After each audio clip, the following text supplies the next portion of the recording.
Cuando la maldad ha entrado a la iglesia, cuando la corrupción ha invadido las cuatro paredes de la iglesia, ¿qué ha sucedido? La palabra de Dios nos previene que en los últimos tiempos habrá muchos lobos vestidos de ovejas. ¿Qué sucede esto?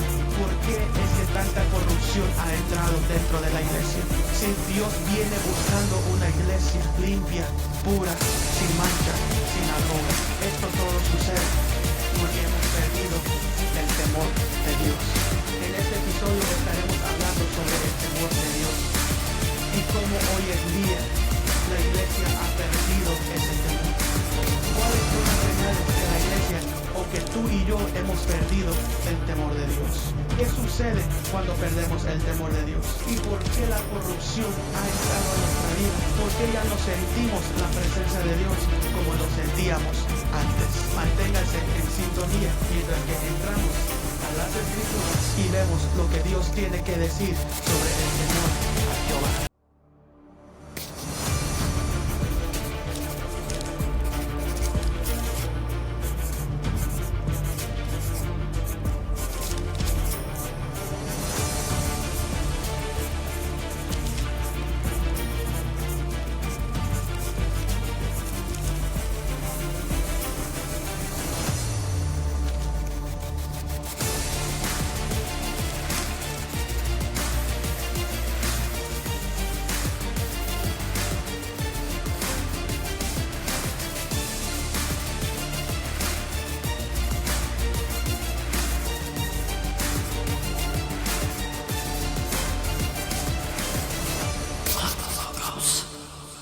Bienvenidos de nuevo a JV on the Logos. Yo soy JV. Gracias por todos los que se están sintonizando. Hoy en este día estaremos tocando el tema sobre la restauración del temor de Jehová en nuestras vidas. Y sobre todo, cómo usted puede recuperar la presencia de Dios en su corazón si la ha perdido. Comencemos. Gálatas capítulo 1, versículo 10. Dice, ¿busco ahora convencer a los hombres o a Dios? ¿Será que busco agradar a los hombres? Si yo todavía tratare de agradar a los hombres, no sería siervo de Cristo. Hoy en día, en la sociedad que estamos, la sociedad lo que quiere es agradar a los demás. Y esa misma mentalidad, esa misma ideología ha entrado dentro de las cuatro paredes de la iglesia. El querer complacer a los demás. ¿Qué es lo que los demás piensan de mí? Y yo tengo que hacer lo que ellos quieren, porque si no se van de mi iglesia, se van de mi discipulado, se van de mi lado. Si yo no encajo con mis amistades, ¿qué será de mí? ¿Qué van a hacer conmigo? ¿Qué pasa si ellos no están cerca de mí? Ahora, hay ausencia del temor de Jehová. Allí la iglesia se ha corrompido. No solo la iglesia, sino el liderazgo. Y este es un gran problema en el cual nos estamos enfrentando. Efesios capítulo 6, versículo 6 nos dice, no sirviendo solo cuando se les está mirando, como los que quieren quedar bien con los hombres, sino como siervos de Cristo, haciendo la voluntad de Dios con ánimo. Eso es lo que vemos dentro de la iglesia. Muchas personas queriendo complacer a los demás. People friendly, seeker friendly. Queriendo complacer a los demás. Dios no nos llamó a complacer a los demás. Muchas de las veces, el seguir a Jesús significa ir en contra de la corriente. Muchas de las veces, el caminar cristiano es ir en contra de las ideologías, las fortalezas mentales, aún de los pensamientos, de las estructuras del mundo. A la gente no le va a caer bien eso. La gente no va a querer. La gente lo que menos quiere es quedar mal con los demás. Pero mismo Jesús se puso en contra de la corriente de los hombres religiosos en su tiempo. Si vemos, el temor de Jehová es una de las mayores características de las cuales Jesús está buscando en su novia, especialmente en estos últimos tiempos. Eclesiastés capítulo 12, versículo 13 nos dice, la conclusión de todo el discurso oído es esta, teme a Dios y guarda sus mandamientos, pues esto es todo del hombre. Al final de nuestra carrera, al final de todo, al final de cada noche, lo que importa es, ¿hemos temido a Jehová? ¿Hemos guardado sus mandamientos? Eso es lo que Dios está buscando en la iglesia hoy en día. Pero hemos dejado que la sociedad nos moldee a su parecer. No hemos tomado el parecer de Jesucristo. Nosotros debemos ser lavados, santificados, purificados por la palabra. Y esto solo ocurre donde está el temor de Jehová. ¿Qué es el temor de Jehová? ¿Qué es el temor de Dios? El temor de Dios es un alto respeto por Él. Es una reverencia grande hacia Él. Es reverenciar a Dios por quien Él es y no solo por lo que Él hace. Tener reverencia a Dios es llegar a conocer a Dios y no querer separarse de eso. Tener temor de Jehová, el temor de Dios es conocer a Dios a tal nivel que yo me voy a cuidar de hacer las cosas que Él odia o de entristecer su corazón. El temor de Dios es no querer perderlo a Él. Hay dos razones por las cuales nosotros debemos temer a Dios. Número uno, porque Él es un Dios asombroso. Diremos Salmos 33:8. Teme al Señor toda la tierra, témale todos los habitantes del mundo, porque Él es asombroso. Dios es asombroso. Todo lo que Dios es y todo quien Dios es y todo lo que Dios hace nos debe mantener en un asombro por Él. Un asombro que nos debe parar en nuestro camino y decir, wow. ¡Wow! Es asombrarse por las cosas, maravillarse por las cosas que Él hace, por quien Él es en nosotros. Esa es la primera razón por la cual nosotros debemos temer a Dios, porque Él es asombroso y hace cosas asombrosas. Número dos, porque Él es un Dios terrible, terrible en maravillas. Él hace cosas grandes. Éxodo 15:11. Dice, ¿quién como tú, oh Señor, entre los dioses? ¿Quién como tú, majestuoso en santidad? Terrible, terrible hazañas dignas de alabanza, hacedor de maravillas. Es un terror santo. Dios es grande, es terrible, es majestuoso, es grande más allá de lo que nosotros podemos ver o aún conocer. ¿Por qué debemos tener temor de Dios? Porque Él es asombroso y porque grandes son sus maravillas. Terrible es lo que dice la Escritura. Es lleno de temor, digno de ser temido, un terror santo, un temor santo de querer seguir viendo sus grandezas y no perder esa oportunidad. Aun cuando vemos las maravillas que Dios hace, las cosas grandes, la majestad de Dios, eso nos lleva a buscar más de Él. Tanto que la presencia de Dios despierta el temor de Dios en nosotros. ¿Qué quiero decir con esto? Que donde no hay presencia de Dios, no hay temor a Dios. Usted solo va a reverenciar lo que usted conoce. Donde no hay presencia, ¿por qué temer? Si usted no lo conoce, hay que llegar a conocer a Dios para temerle. Dios es santo. Dios es santo. Él es majestuoso en santidad. Los ángeles alaban y adoran su santidad. Aun todo lo que ellos ven de Dios, ellos claman santo, santo, santo, en el temor tan grande que ellos tienen hacia Dios. No porque ellos tienen que alabarle, sino porque ellos están en asombro de Él. Se asombran de las maravillas de Dios, que claman, que cantan, que adoran su santidad. ¿Qué es ser santo? Es ser separado, es ser diferente a los demás dioses. Dios no es como los demás dioses. Dios no es como las demás religiones o ideologías o estructuras. Dios es santo, separado. Nada se compara a Él. Aún hablar de su santidad despierta un anhelo por alabarlo a Él. La santidad de Dios trae un temor a Él que produce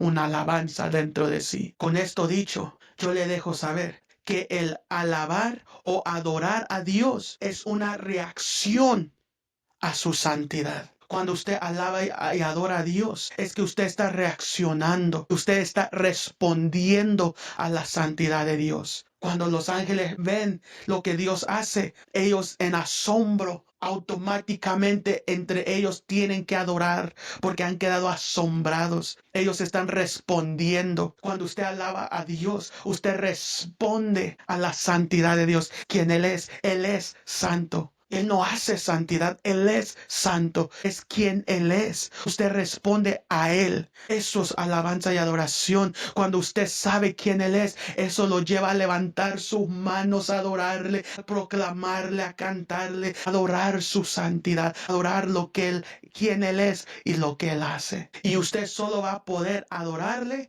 o reverenciarle al nivel que usted lo conozca a Él. Si usted no conoce a Dios, usted nunca lo va a alabar. Usted nunca lo va a adorar. Si usted no sabe quién, no conoce quién Dios es, usted nunca lo va a reverenciar. A usted no le va a importar su presencia de Él. Tómelo por ejemplo. Si usted está en un aeropuerto, en ese aeropuerto usted mira que un grupo de personas están corriendo hacia otra persona. Y usted se pregunta, ¿y quién es? ¿Qué está pasando? ¿Por qué? Y alguien se le acerca y le dice, es que es un famoso, es un artista, es un atleta, es alguien famoso, un actor famoso. Y todos, wow, y todos corriendo, queriendo agarrar su autógrafo y fotos con él y todo. Están respondiendo a lo que ellos conocen de esta persona. Pero usted dice, pues yo no la conozco, yo no sé quién es. Por ende, usted no va a responder a esa persona. Usted no va a responder a la presencia de esa persona estando allí en el mismo lugar que usted. Ahora, si usted conoce a esa persona, sabe quién es ese famoso, usted va a responder. Usted va a decir, yo también. Yo hago cualquier locura, pero yo me tomo foto con él, yo agarro su autógrafo. Es una persona famosa. Usted responde a lo que usted conoce de esta persona. Es por igual. Dios, cuando usted sabe que Dios está presente y usted sabe quién es Dios, usted responde a eso. Usted responde a Dios. Pero alguien que no tiene el temor de Jehová nunca responderá a Dios ni a su presencia. Cuando Dios haga actos de presencia, cuando Dios haga una maravilla, cuando Dios se manifieste, tú nunca vas a responder a eso. Porque tú no lo conoces, porque no hay temor de Dios en ti. Acuérdese, el temor de Dios es conocer quién Él es. Con eso dicho, les quiero dar 7 señales para saber si has perdido el temor de Dios en tu corazón. Si tú tienes alguna de estas 7, toma este tiempo para analizarte, para meditar y ver si este eres tú. Número 1, una persona que ha perdido el temor de Dios ha entrado a una corrupción moral o le hace falta integridad. Génesis capítulo 6 versículo 5 nos dice, el Señor vio que la maldad del hombre era mucho en la tierra y que toda tendencia de los pensamientos de su corazón era de continuo solo al mal. Cuando has pervertido tu imaginación, cuando tu mente, cuando tu inmoralidad ha sido corrupta, has perdido el temor de Dios. Ya no hay santidad de Dios. Ya no hay la presencia. Ya no hay el temor de Dios en tu vida, en tu corazón. Número 2. La realidad de Dios se ha perdido en ti. Segunda de Timoteo capítulo 3 versículo 5 nos dice, tendrán apariencia de piedad, pero negarán su eficacia. A estos evita. Cuando has perdido el temor de Dios, Dios ya no es una realidad para ti. Dios ya no es una verdad para ti. Has perdido el conocimiento de quién Él es. Te da igual. Las leyes de Dios y la santidad de Dios te da igual. Número 3. La familiaridad. Malaquías capítulo 1, versículos 6 al 7 dice, el Hijo honra al Padre y el siervo a su Señor. Y si yo soy tu Padre, ¿dónde está mi honra? Y si yo soy Señor, ¿dónde está mi reverencia? Oh sacerdotes que menosprecian mi nombre, les ha dicho el Señor de los ejércitos. Ustedes dicen, ¿en qué hemos menospreciado tu nombre? En que ofrecen sobre mi altar pan indigno. Pero dirán, ¿cómo es que lo hemos hecho indigno? Pensando que la mesa del Señor es despreciable. Cuando has perdido el temor de Dios, te has familiarizado con Él. Lo tomas todo normal. El entrar a adorar, a alabar, a leer las escrituras, se te hace igual. No causa nada en ti, ya no tienes experiencias, ya lo haces mecánicamente, te has familiarizado. Yo ya conozco esto. Va a ser lo mismo. Música, alabanza, adoración, testimonios, prédica, administración, es lo mismo. Ya sé. Voy a llegar tarde porque yo ya sé lo que va a pasar. Hoy no voy, acabo lo miro en la tele, yo ya sé lo que va a pasar. Hoy ha entrado una comodidad hoy en día en el cuerpo de Cristo. iglesia en línea. Todo lo queremos hacer en línea desde la comodidad de nuestra casa. Sentaos vuestros cuerpos como sacrificio vivo, pero nos hemos familiarizado aún con los servicios, aún con nuestros líderes, aún con los que están debajo de nosotros, aún con la oración, con la intimidad con Dios. Nos dormemos cuando abrimos la escritura. Lo tomamos como un libro más. Es normal para nosotros. Número 4.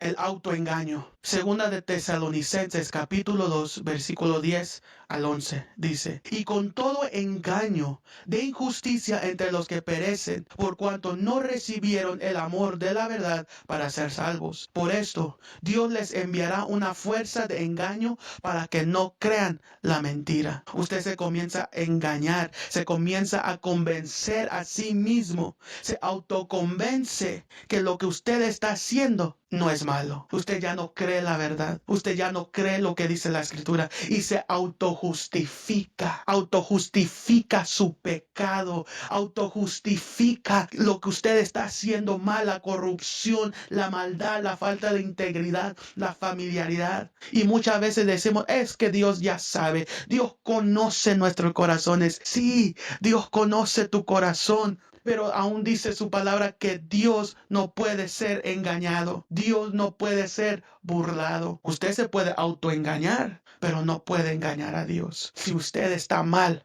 piéntase. Tome este momento, arrepiéntese por las cosas que usted sabe que está haciendo mal. Ya no ponga excusas. Las excusas no serán válidas delante del trono de Dios. En aquel día que estemos siendo juzgados, cualquier excusa que usted tenga, Dios no la va a aceptar. No es válida. Hay que dejar de autoengañarnos y hay que ser sinceros con nosotros mismos. Si hemos pecado, si nos hemos retirado de la presencia, si hemos hecho algo mal delante de los ojos de Dios, hay que corregirlo en nuestras vidas. Hay que arrepentirnos. Número 5. Nos hacemos insensibles al pecado. Efesios capítulo 4 versículo 19 nos dice: una vez perdida toda sensibilidad, se entregaron a la sensualidad para cometer ávidamente toda clase de impureza. Ya no eres sensible, ya no sientes la convicción. Tu conciencia ha sido cauterizada. Ya no sientes el dolor a Dios. Ya no sientes lo que antes sentías cuando tú pecabas, que el Espíritu Santo se entristecía. Ya no lo sientes. Primera de Timoteo capítulo 4 versículo 2 nos dice: con hipocresía hablarán mentira, teniendo cauterizada la conciencia. Ya no somos sensibles. Hemos sido cauterizados en nuestra conciencia. La conciencia es el medio por el cual el Espíritu Santo nos deja saber si estamos haciendo bien o mal. Está cauterizada. Ya lo malo lo llamas bueno y lo bueno lo llamas malo. Y no sientes ningún arrepentimiento, no sientes ninguna convicción, ningún remordimiento para cambiar. Hemos sido cauterizados en nuestras mentes, en nuestras conciencias. Número 6. Dios nos entrega a una mente reprobada. Romanos capítulo 1, versículo 28 nos dice: como ellos no aprobaron tener en cuenta a Dios, los entregó Dios a una mente reprobada para hacer lo que no es debido. Llega a tal punto donde Dios nos dice: haz lo que tú quieras, haz como tú quieras. Es como un padre que, aconsejando a su hijo, guiando a su hijo, corrigiendo a su hijo, disciplinando a su hijo, pero el hijo no hace caso. Llega a un nivel donde el padre le dice: ok, haz lo que tú quieras entonces, haz como tú quieras hacerlo. Cuando el padre dice esto, no es que se ha dado convencido. Cuando el padre dice esto, es porque el hijo ha dejado de escuchar al padre. Cuando Dios nos entrega a una mente reprobada, es porque simplemente Él no puede sobrepasar nuestra propia voluntad. Dios no puede sobrepasar. Entonces, Él, respetando nuestro libre albedrío, Él nos entrega nuestra mente reprobada y nos dice: haz entonces lo que tú quieras. Hemos perdido entonces allí el privilegio de tener la bendición del Padre. Hemos perdido el privilegio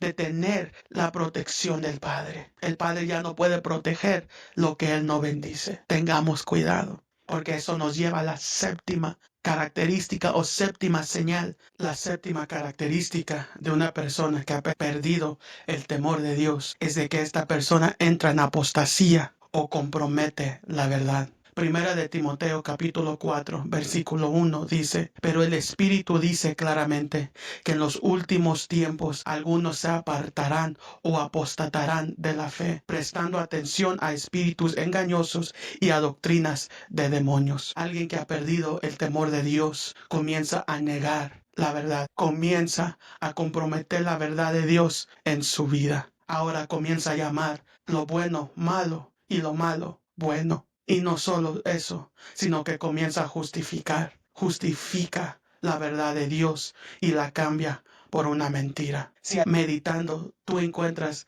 que tú tienes una de estas características, es tiempo de arrepentirte, es tiempo de acercarte nuevamente a la presencia de Dios y buscar su rostro nuevamente, porque es la presencia de Dios la que te va a llevar a tener una intimidad con Él. Es el temor de Jehová que te acerca a Él. Ahora quiero decirte 7 cosas que el temor de Jehová hace cuando está presente en tu vida. Comencemos. Número 1. El temor de Jehová te lleva a aborrecer el mal. Proverbios 8:13 nos dice, el temor del Señor es aborrecer el mal. Aborrezco la soberbia, la arrogancia, el mal camino y la boca perversa. Cuando tú tienes el temor de Dios en tu vida, el temor de Dios te lleva a amar lo que Dios ama y a odiar lo que Dios odia. El temor de Jehová es lo que te lleva a tener cuidado las cosas que tú haces. Asegurarte que no hagas aquello que va a entristecer el corazón del Espíritu Santo y acercarte a aquello que Dios ama. ¿Qué es lo que Dios odia? Dios odia el pecado.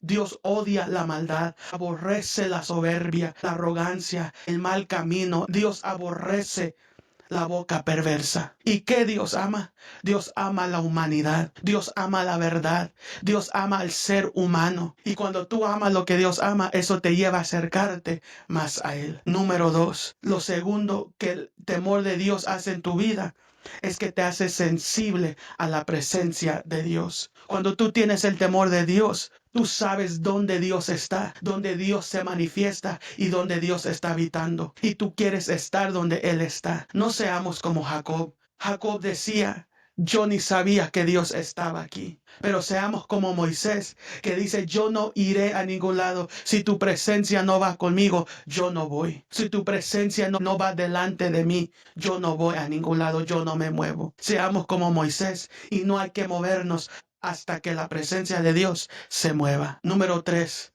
El temor de Dios es el pilar más importante dentro de una relación. El temor de Dios es el pilar que mantiene un pacto unido. Leamos en Salmos 25:14 dice, el secreto del Señor es para los que le temen. A ellos haré conocer su pacto. Cuando tú tienes un pacto con Dios y el temor de Dios está presente en tu vida, tú siempre estás seguro de hacer lo que le agrada a Él. Tú siempre quieres complacerlo a Él, aún en cualquier otra relación que tú tengas. Si tú quieres mantener una relación sana con tu cónyuge, con tus hijos, con tus líderes, con aquellos debajo de ti, a los que están a tu lado, debes de tener el temor de Dios. Porque tú sabes que cualquier cosa que tú hagas que no sea la voluntad de Dios, te va a separar de cualquier relación que tú tengas.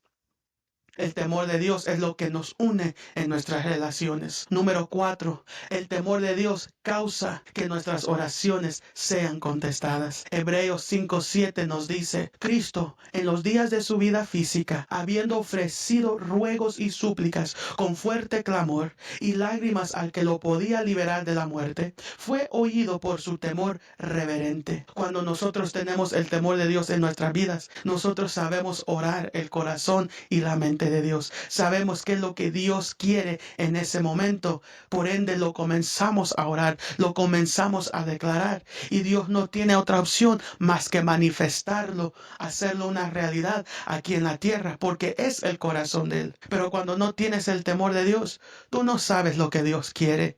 Tú no sabes lo que Dios está pensando. Y comienzas a orar tus oraciones o peticiones personales, lo que tú deseas, lo que tú quieres. Y ese no es el corazón de Dios. Por eso tus oraciones tardan en ser contestadas.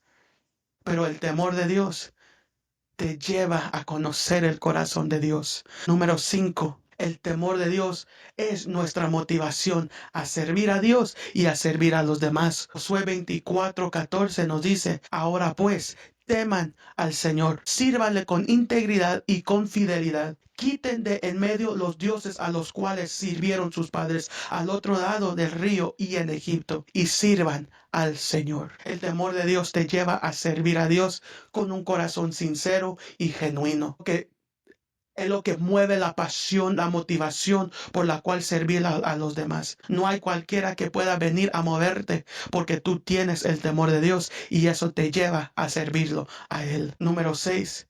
El temor de Dios añade años a tu vida, aumenta los días de tu vida. Proverbios 10:27 nos dice, el temor del Señor aumentará los días, pero los años de los impíos serán acortados. Cuando tú temes a Jehová, tú anhelas estar en su presencia, no solo en la eternidad, sino aquí en la tierra. Y eso es lo que te lleva a Dios darte más tiempo para pasar en su presencia y poderlo adorar aquí en la tierra. Porque tu adoración aquí en la tierra es en todo momento, a cualquier momento. Pero cuando tú no tienes el temor de Dios, eso te lleva a alejarte de Dios. Por ende, se cortan tus días, te cortan tus años en esta tierra. Y por último, y esta es mi favorita, cuando tú tienes el temor de Dios, número 7.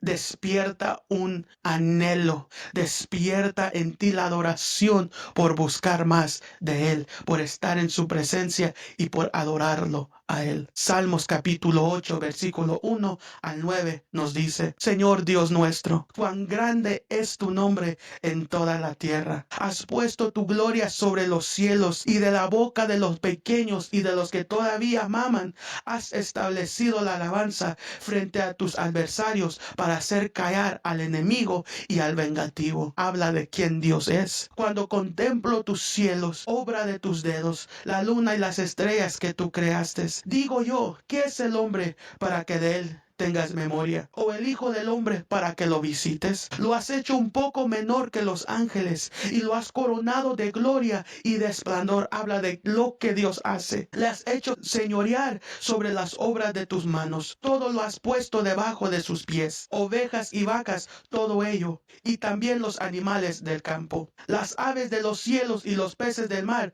Todo cuanto pasa por los senderos del mar. Señor, Dios nuestro, cuán grande, cuán bello es tu nombre en toda la tierra. El temor de Dios te lleva a responder a las maravillas, a las proezas, a las grandezas de nuestro Dios. Si tú estás escuchando o viéndome y tú reconoces que has perdido el temor de Dios en tu vida, ya te has familiarizado con la presencia de Dios, con las actividades que Dios te ha mandado a hacer, te has familiarizado con el hombre, la mujer de Dios, con tu cónyuge, con tus hijos, que tú has perdido ese pacto con ellos. Hoy es tu día de arrepentimiento. Repite conmigo, Padre Celestial, en esta hora reconozco que he perdido el temor de Dios. Reconozco que he sido entregado a una mente reprobada. Reconozco que me he familiarizado con tu presencia. Pero en este momento yo me arrepiento. Yo me arrepiento de todo corazón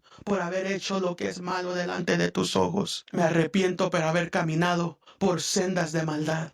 Me arrepiento por la boca perversa, enorgullecerme. Me arrepiento por exaltarme a mí mismo. Me arrepiento por haber hecho lo malo delante de tus ojos. Yo reconozco y me arrepiento y renuncio al corazón de piedra. Renuncio al corazón que ha sido enfriado y ya no es sensible a tu presencia. Espíritu de Dios, ven. Llena mi corazón, cambia mi corazón por uno de carne que es sensible a tu presencia, que es sensible a tu poder, que es sensible al temor de Dios. Perdóname y recibo de nuevo la presencia de Dios en mi mente, en mi corazón. Diga conmigo, Dios, quiero amar lo que tú amas y quiero aborrecer lo que tú aborreces. En el nombre de Jesús. Amén y amén. En este momento ahí donde estás, yo estoy sintiendo como la presencia de Dios está entrando nuevamente a tu corazón. Dios está regresando a muchos de ustedes a su primer amor, al gozo de su salvación. Dios te está regresando a lo que es tuyo, a estar en su presencia nuevamente. Aún estoy sintiendo que hay personas que están sintiendo un gozo nuevamente en su corazón, algo que nunca habían sentido. Por eso en este momento, ahí donde me estás viendo, donde me estás escuchando, toma este momento y comienza que desde tu interior comienza a responder, reacciona a la santidad, a la bondad de nuestro Dios. Dios es tan bueno que Él te perdona en este día, sea lo que sea, Dios te perdona. Si tú te arrepientes de todo corazón, dice su palabra, Él sanaría nuestra tierra y tendríamos tiempos de refrigerio. Dios te está entrando en una temporada, en un tiempo de refrigerio. Tómalo, disfruta su presencia en este momento. Si sientes llorar, llora en su presencia. Si sientes gemir y clamar y adorarle, hazlo. Dice la palabra que a veces como conviene no sabemos pedir, no sabemos adorar, no sabemos decirle lo que sentimos. Pero nuestro espíritu comienza con gemidos, comienza con clamores, con voces, nuestro espíritu comienza a hablar y adorar a nuestro Dios. Y el Espíritu de Dios toma ese sonido que sale de tu boca y lo lleva delante del trono de Dios y comienza a descifrar esos sonidos en una alabanza y una adoración delante del Padre. Dios recibe ese sonido que sale de tu interior, que salga un nuevo canto, que salga una nueva alabanza. Si sientes levantar tus manos, levántalas. Si sientes tirarte al piso y adorarle, a rendirte delante de Él, este es el tiempo. Reacciona, responde la santidad de tu Dios en este día, en el nombre de Jesús. Yo lo declaro sobre tu vida, lo declaro sobre tu casa y tu familia, que el temor de Dios se restaura nuevamente en tu vida. Gracias por sintonizarte a JV on the Logos. Si este episodio fue de gran ayuda, de gran bendición para tu vida, de gran restauración del temor de Jehová en tu corazón, compártelo con alguien que necesita escuchar esta palabra de Dios, alguien que necesita restaurar su cántico, su alabanza, necesita restaurar el temor de Dios en su vida. Y coméntame qué es lo que has experimentado en este día. Coméntame lo que Dios ha hecho en tu corazón por medio de este episodio, por medio de este podcast. Comparte, comenta, suscríbete y dale un like a este episodio para que este episodio pueda alcanzar a aquellos que necesitan escuchar esta palabra. Dios te bendiga. Hasta la próxima. Mantengámonos en la escritura, caminemos por fe y nos vemos a la próxima. Los amo. Dios me los bendiga.